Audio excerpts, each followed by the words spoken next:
right, CoastLife, we know that growing up in this area, or maybe you're new to this area and you don't know a lot about some of the history and traditions, because there's a rich history of traditions all along coastal Delmarva. Definitely. Here to tell us more and a little bit more specifically about Milford's history is Claudia with the Milford Museum. Good morning. Thank you both for having me here, and I look forward to sharing some information with you. Yes. Well, why don't we start off with an upcoming event that you guys have, HIPPIEFEST. HIPPIEFEST, coming up in just a couple weeks on the 19th from 3 to 8. It is being held at the Causey Mansion, which is right in downtown Milford across from the museum. It's a marvelous ground and property of about 5 acres, and you'll never see so many tie-dyed t-shirts and gowns and things in your life as if you attend. We have a local band that plays and a DJ. There are food trucks and ice cream truck and alcoholer, but bring a chair and a blanket and just sit on the ground or dance. We have a air guitar contest and a hula hoop contest, and we have a lot of vendors also that will be there. So tickets are available online at Eventbrite, or also you can buy them at the museum, and they're $35 a piece, so you can't beat that for a concert. Yeah, seriously. And if you've never been to the Causey Mansion, it's so cool. It's so much fun. Like every event that I've ever been to there is just, it's awesome. And it does feel like a little living piece of history almost. Absolutely. It is the oldest house in South Milford, built in 1763. Wow. So the property and the house has been there for quite some time. Yeah, quite some time. And I know you mentioned this fundraising, some money for the museum.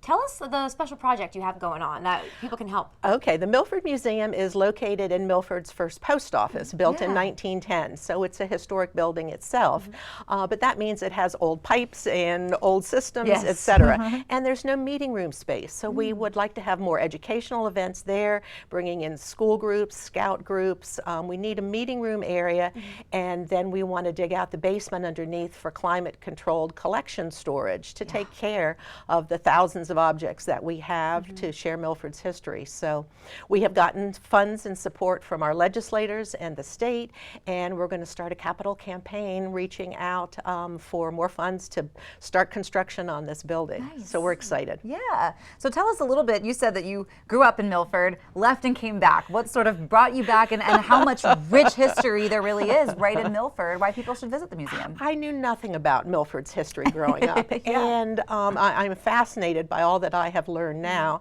Family moved back again, and I had gone to college in Michigan and ended up graduating there.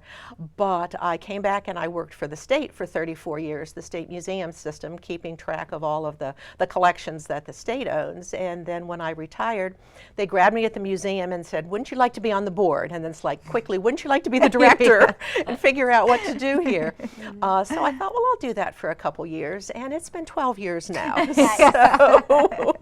And I'm stuck, and I'll keep volunteering. We've hired a new director, and I'll be the volunteer curator. But there's still so much to put together on genealogy. People are coming and doing and researching that, and all of the stories. And I think we had talked about the state bug was thanks to the Milford school group that the ladybug was selected, and they voted on either it being the cricket, the mosquito, or the ladybug. So we're very glad that it was the ladybug. Who wanted it to be the mosquito? You'd be killing our state bug all the time. Oh my God. Right? Like, woo. Yeah, really. And the song Our Delaware, our state song, was written by a Milfordian, and the fact that we're known as the Blue Hens was a Revolutionary War captain who took the fighting Blue Hens along from Milford, and everybody said, well, you're just as ornery as your chickens, so that's why they were called that. So there's just lots of interesting stories, plus with the river that goes through the middle does divide Kent and Sussex counties. So you had a lot of shipbuilding that went on.